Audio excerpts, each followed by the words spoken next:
And we're going to move on to Chapter 17 of the BFG, The Journey to London.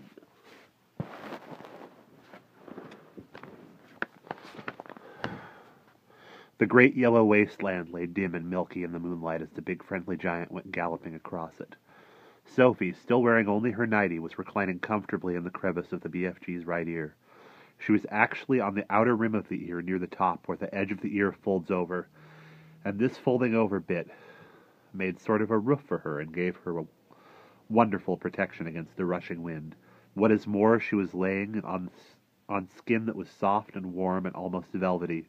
Nobody, she told herself, has ever traveled in greater comfort. Sophie peeped over the rim of the ear and watched the desolate landscape of giant country go whizzing by. They were certainly moving fast. The BFG went bouncing off the ground as though there were rockets in his toes. And each stride he took lifted him about 100 feet into the air, but he had not yet gone into that whizzing top gear of his, where the ground became blurred and by speed and the wind howled, and his feet didn't seem to be touching anything but air. That would come later. Sophie had not slept for a long time. She was very tired. She was also warm and comfortable. She dozed off. She didn't know how long she slept, but when she woke up again and looked out over the edge of the ear, the landscape had changed completely. They were in a green country now, with mountains and forests. It was still dark, but the moon was shining as brightly as ever. Suddenly, and without slowing his pace, the BFG turned his head sharply to the left. For the first time during the entire journey, he spoke a few words. "Look quick over there," he said, pointing his long trumpet. Sophie looked in the direction he was pointing. Through the murky darkness, all she saw at first was a great cloud of dust about 300 yards away. "Those is the other giants all galloping back home after they're guzzled," the BFG said. Then Sophie saw them. In the light of the moon, she saw all 9 of those monstrous, half-naked brutes thundering across the landscape together. They were galloping in a pack, their necks craned forward, their arms bent at the elbows, and worst of all, their stomachs bulging. The strides they took were incredible. Their speed was unbelievable. Their feet pounded and thundered on the ground and left a great sheet of dust behind them, but in 10 seconds they were gone.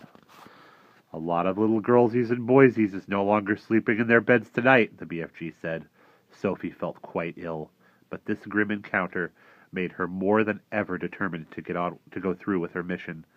It must have been about an hour or so later that the BFG began to slow his pace. "We is in England now," he said suddenly. Dark though it was, Sophie could see that they were in a country of green fields with neat hedges in between the fields. There were hills with trees all over them, and occasionally there were roads with the lights of cars moving along.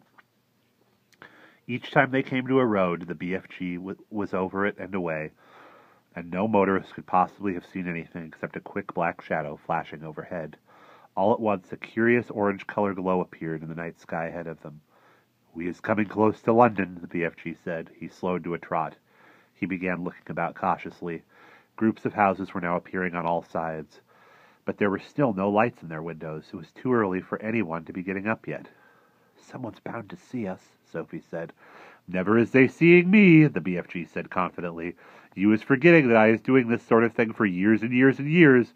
No human being is ever catching even the smallest wink of me." "I did," Sophie whispered.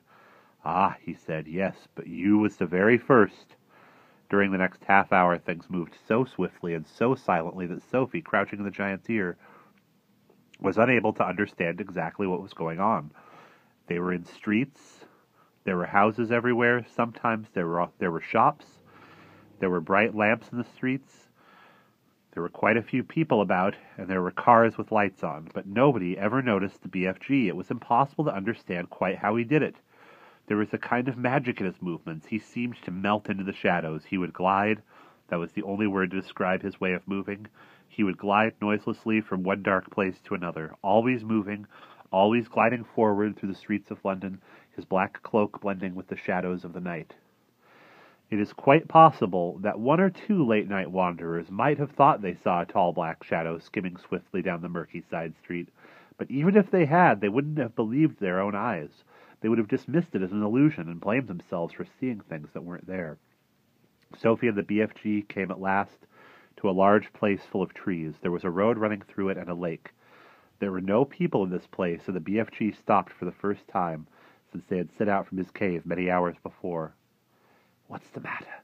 Sophie whispered in her under-the-breath voice. "I is in a bit of a puddle," he said. "You're doing marvelously," Sophie whispered. "No, I isn't," he said. "I is now completely boggled. I is lost." "But why?" "Because we is meant to be in the middle of London, and suddenly we is in green pastures." "Don't be silly," Sophie whispered. "This is the middle of London. It's called Hyde Park. I know exactly where we are." "You is joking." "I'm not. I swear I'm not. We're almost there." "You mean we is nearly at the Queen's Palace?" cried the BFG. "It's just across the road," Sophie whispered. "This is where I take over." "Which way?" the BFG asked. "Straight ahead." The BFG trotted forward through the deserted park. "Now stop." The BFG stopped. "You see that huge roundabout ahead of us just outside the park?" Sophie whispered. "I see it." "That is Hyde Park Corner."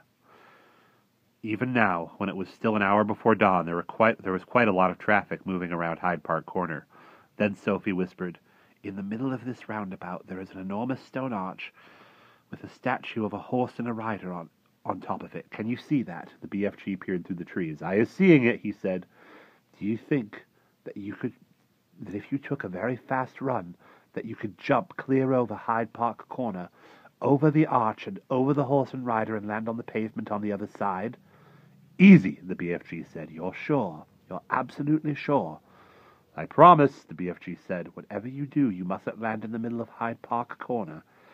"Don't get so flussed," the BFG said. "To me, this is a snitchy little jump. There is not a thing-a-ling to it."